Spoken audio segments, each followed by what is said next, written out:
Welcome guys, we are starting here a comprehensive study of Dhauliganga river, and also we will discuss the watershed of Rishiganga river. And you know that the Dhauliganga river is a tributary of Alaknanda river, and Alaknanda river is a source river of Ganga river system. So it can be say that Dhauliganga river is connected with the Ganga river system. So let's start a study of Dhauliganga river. दोस्तों देखिए दोस्तों, सबसे पहले हम लोगों को यह जानना है कि बाउंड्री लाइन को हम डिस्कस करेंगे, और बाउंड्री लाइन के साथ साथ हम डिस्कशन करेंगे कि यह किस जिले में पड़ रही हैं ये नदियां, और इसके साथ साथ किस राज्य में पड़ रही हैं। तो सबसे पहला बात करेंगे जिले की। तो यह जिला जो है आपका, यह है चमोली जिला, और इस जिले में बह रही है आपकी यह धौलीगंगा रिवर। जिला है चमोली जिला। राज्य आपका कौन सा होगा? राज्य होगा आपका उत्तराखंड। उत्तराखंड। दो चीजें आपको क्लियर हुई, एक राज्य क्लियर हुआ, एक राज्य क्लियर हुआ, और इसके साथ साथ एक जिला क्लियर हो गया। अब देखिए कि इसका उद्गम कहां से हो रहा है। तो इसका उद्गम होगा आपका वसुधारा ताल से। वसुधारा ताल, यहां से इसका उद्गम होने वाला है। यह वसुधारा ताल एक प्रकार की ग्लेशियल लेक है। ऐसी लेक जो ग्लेशियर के बीच में बनती हैं उन्हें ग्लेशियर लेक कहा जाता है। और इस ग्लेशियर लेक से यह नदी धौलीगंगा बहने लगती है, और बहते बहते यह विष्णुप्रयाग तक जाती है, और विष्णुप्रयाग तक जब जाएगी तो वहाँ पर अलकनंदा नदी में मिल जाएगी, और इसके बाद आगे की धारा अलकनंदा नदी के नाम से जानी जाएगी। तो यहाँ से वसुधारा ताल से जैसे ही नदी निकलती है, सबसे पहले बात करेंगे कि ये वसुधारा ताल पड़ता कहाँ है। तो यह वसुधारा ताल तिब्बत की सीमा से जुड़ा हुआ है। दोस्तों यह ऊपर की सीमा तिब्बत की लगती है, तो यहाँ से तिब्बत से जुड़े हुए एक ग्लेशियल क्षेत्र में यह पड़ रहा है। दूसरी बात क्या है कि यह जो नीति गांव है इसके थोड़ा सा ऊपर जाकर पड़ता है आपका। नीति गांव बेसिकली सबसे अंत में पड़ने वाला गांव है, सबसे अंत में, यानी इससे ऊपर अब कोई गांव नहीं पड़ता, और सीधा पड़ने वाली है तिब्बत की सीमा, और यह भारत का अंतिम गांव है जो कि वहाँ पड़ रहा है। इसी नीति गांव से आप देखेंगे कि पहले ब्रिटिशर्स के समय में जो दर्रा बना हुआ है आपका नीति में, तो वहाँ पर एक ट्रेड हुआ करता था। और ट्रेड किस चीज़ का होता था? ट्रेड होता था बोराक्स का। बोराक्स सुनार के लिए यूज में आता है, और इसके साथ साथ जो ब्रिटिशर्स थे वो किस लिए यूज करते थे? तो वो यूज करते थे इंक बनाने के लिए। तो इस तरीके से यहाँ से ट्रेड हुआ करता था। ट्रेड के साथ साथ जैसे जैसे क्रम बढ़ता गया तो आम लोग भी यहाँ से ट्रेड करना स्टार्ट कर दिया आम लोगों ने, और आम लोगों ने जब ट्रेड करना स्टार्ट कर दिया तो एक बेहतरीन आवागमन का मार्ग यहाँ से बन गया था। लेकिन फिर देखते हैं कि 1962 का दौर आता है, और उस दौरान युद्ध हो जाता है भारत और चीन के बीच। तो फिर दर्रे को बंद करने की आवश्यकता महसूस होती है, और वो दर्रा बंद कर दिया जाएगा। तो इस प्रकार से यहाँ से ये दर्रा क्लोज कर दिया जाता है। और दोस्तों क्या बात करेंगे, यह जो दर्रा है आपका, यह जो दर्रा है और इसके साथ साथ ये नीति गांव है, ये सब के सब आपके नंदा देवी बायोस्फीयर रिजर्व में आते हैं। नंदा देवी बायोस्फीयर रिजर्व कल हम बात कर चुके हैं कि वह चमोली जिला, पिथौरागढ़ जिला और इसके साथ साथ बागेश्वर जिला, इन 3 जिलों में फैला हुआ है। तो यह नंदा देवी बायोस्फीयर रिजर्व का पूरा क्षेत्र भी बन जाता है दोस्तों। और क्या बात करेंगे हम लोग कि हम जाने कि यहाँ पर जो दर्रा पड़ रहा है वहाँ पर एक घाटी भी पड़ रही है, और जिसे आप कह रहे हैं नीति घाटी। तो यह नीति घाटी के बीच से होकर यह नदी बहती है। तो यहाँ से एक क्वेश्चन बन जाता है कि धौलीगंगा रिवर किस घाटी से होकर बहती है। तो यह बहती है आपकी नीति घाटी से। हम दर्रा भी बना देते हैं ताकि आपको समझ में आ जाएगा, ये दर्रा है, यानी नीति गांव के बाद दर्रा पड़ता है, और नीति गांव के साथ साथ जुड़ी आपकी यह वैली पड़ती है। ठीक है दोस्तों, यहाँ का हमने इतनी बार डिस्कस कर ली।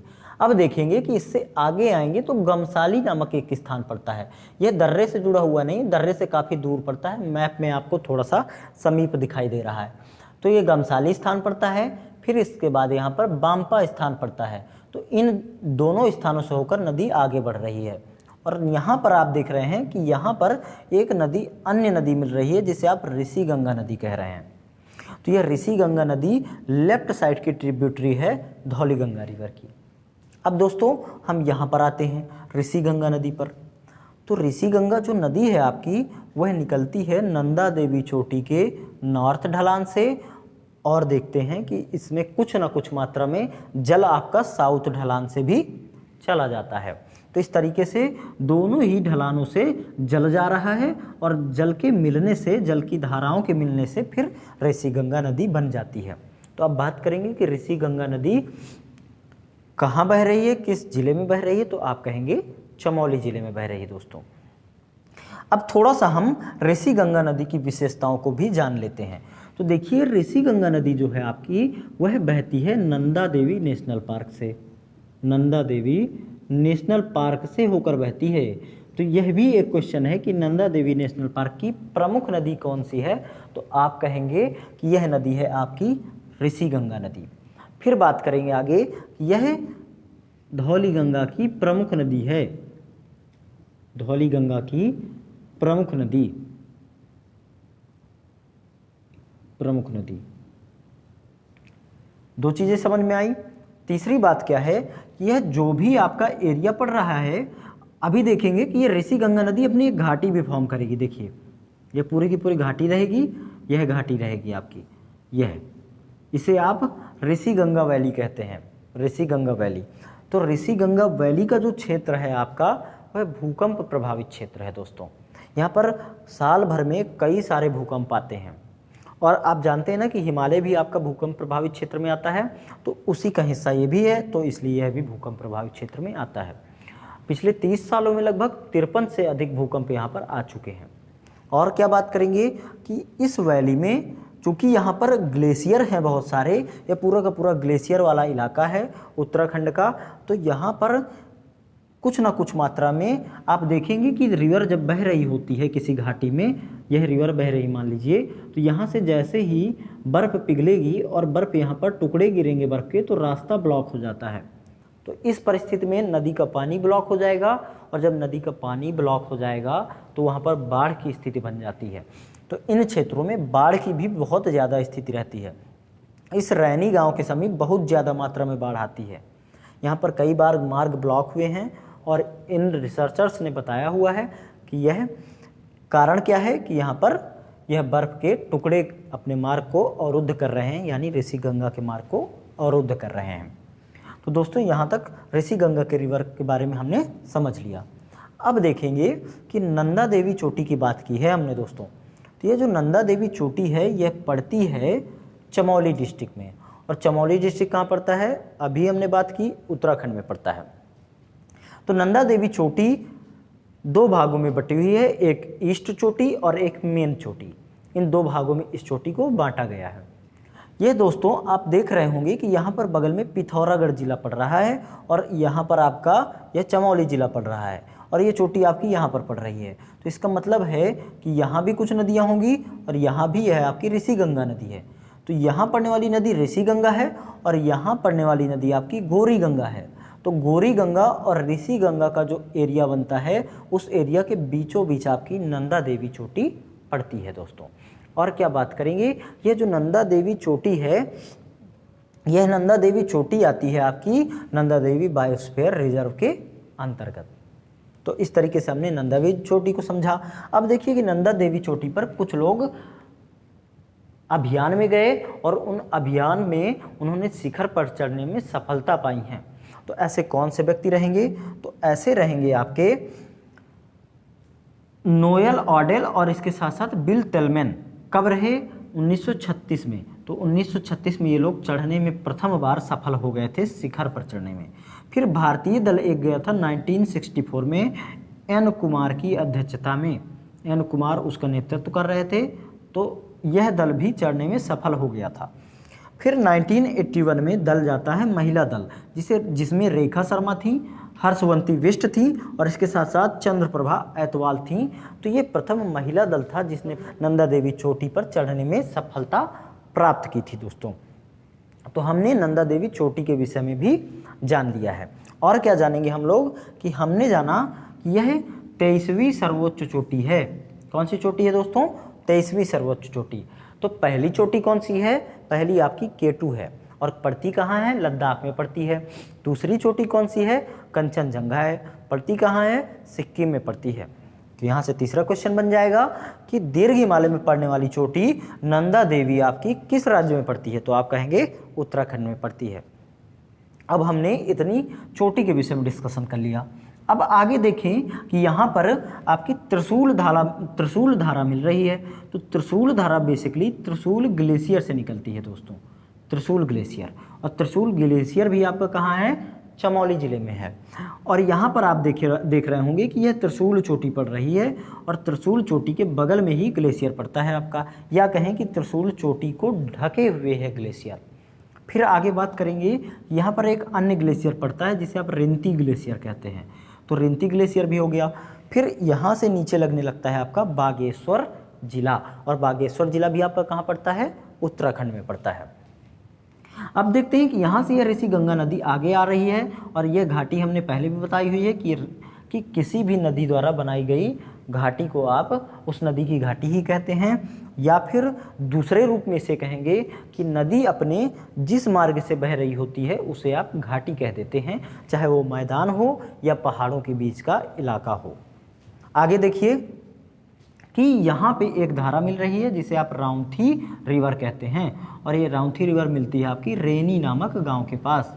यह रेनी नामक गांव है आपका। अब देखिए कि यहाँ पर एक बांध बनाया गया है और यह बांध आपका धौली गंगा बांध है। और यह धौली गंगा बांध जब इस नदी में बाढ़ आती है, ऋषि गंगा नदी में, तो इस बांध पर सबसे ज़्यादा इफेक्ट होता है और यह बांध बहुत ज़्यादा प्रभावित है। और यह जब बाढ़ आती है तो यह नष्ट हो जाता है, कई मामले में टूटता है, बिखरता है, फिर इसे बनाया जाता है और फिर कार्य करवाया जाता है। तो इस प्रकार से यहाँ से बिजली की सप्लाई की जा रही है। उत्तराखंड के कई जिलों में बिजली की सप्लाई भी की जाती है दोस्तों। अब देखिए यहाँ से धौली गंगा रिवर आगे बढ़ रही है और विष्णुप्रयाग में जाकर यह मिल जाती है। कहाँ पर मिलेगी? तो यह मिलेगी आपकी अलकनंदा नदी में।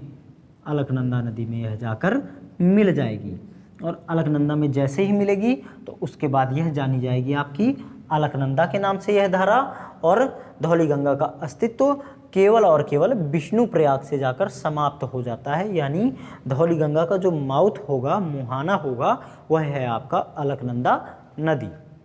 तो दोस्तों हमने सब कुछ जान लिया है इस पूरे के पूरे मैप में, और इसके साथ हमने इन अलकनंदा के विषय में हमने कल जान लिया था और आज हमने धौली गंगा के विषय में भी जान लिया है।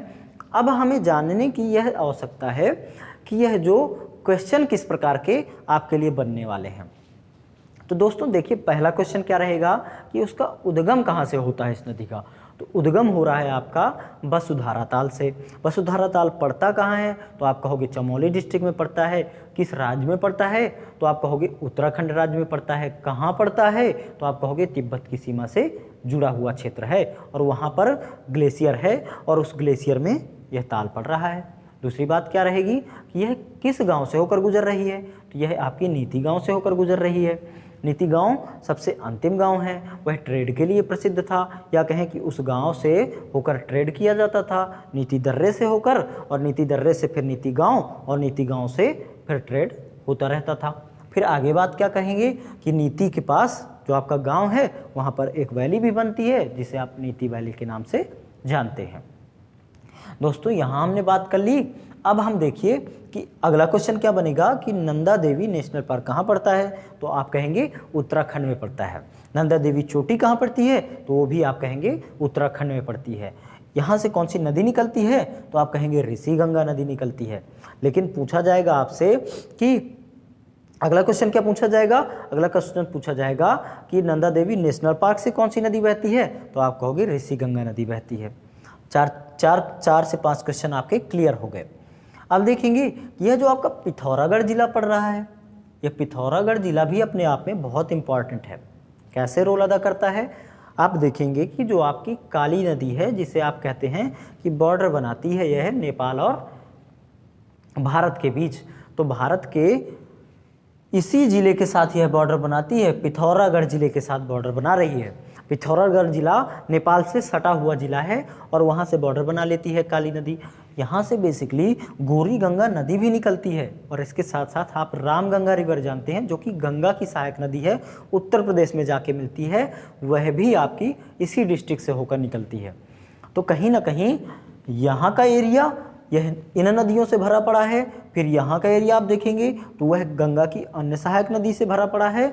और आपने देखा कि यह नीति है और कल हमने माना बताया था आपको, तो वह माना जो है आपका वो अलकनंदा के पास पड़ रहा है। देखिए, तो नीति और माना दो दर्रे भी हैं आपके, और इन दोनों ही दर्रों से ट्रेड भी किया जाता था प्राचीन समय में। या कहें कि प्राचीन का मतलब आप पुराने इतिहास में मत चली जाइए, कि प्राचीन भारत का इतिहास मतलब है कि ब्रिटिशर्स के समय में। अब देखिए दोस्तों कि हमने इतना कुछ जान लिया है, और यहाँ से अगला क्वेश्चन आपका बनेगा कि जो धौलीगंगा नदी है उसका मुहाना कहाँ पर है, तो आप कहोगे अलकनंदा रिवर में। धौलीगंगा बांध किस नदी पर बना है, तो आप कहोगे धौलीगंगा रिवर पर। धौलीगंगा बांध कहाँ बनना है, तो आप कहोगे रेनी या रेनी गांव में। रेनी बेसिकली नाम रहता है इसका, तो रेनी गांव में बना हुआ है आपका। आगे बात करेंगे कि नंदा देवी चोटी है जो, उस पर चढ़ने वाले प्रथम व्यक्ति कौन थे, तो आप कहेंगे नोएल ऑडेल थे, और इसके साथ साथ बिल तिलमैन थे। तो दोस्तों आज हमने इतना कुछ डिस्कशन कर लिया है।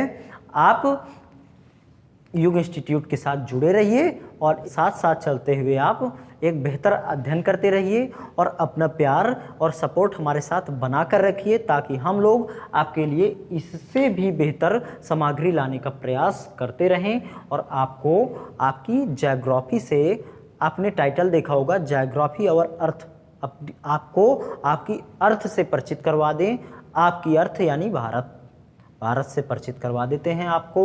और भारत से परिचित करवाने के साथ साथ जो हमारा लक्ष्य है 1000 नदियों का अध्ययन करने का, तो उस लक्ष्य को भी हम लोग अचीव कर लेंगे। तो आपका बहुत बहुत धन्यवाद दोस्तों।